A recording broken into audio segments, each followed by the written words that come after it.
চুরি করা যেন এই কোহিনুরের নিত্যদিনের পেশা। এবার মোবাইল চুরি করে ধরা পড়লেন টিকটকার কোহিনুর। বিস্তারিত দেখুন ফয়সাল উদ্দিন রিপনের পাঠানো ভিডিও চিত্রে কক্স অনলাইন বার্তার প্রতিবেদনে।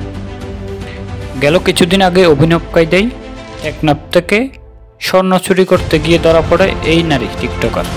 নাম তার কোহিনুর। তবে টিকটকে গেলে দেখা যায় বিভিন্ন সময় বিভিন্ন সাথে তাকে, কখনো সমুদ্র সৈকতে, কখনো বা আবার রেল স্টেশনে অশ্লীল পোশাক পরে টিকটক বানাতে। তার আয়ের উৎস কি?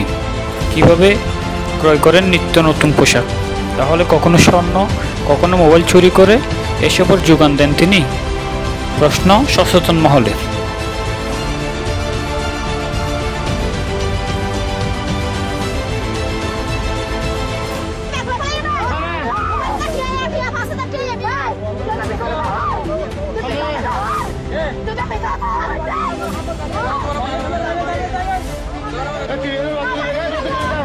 মোবাইল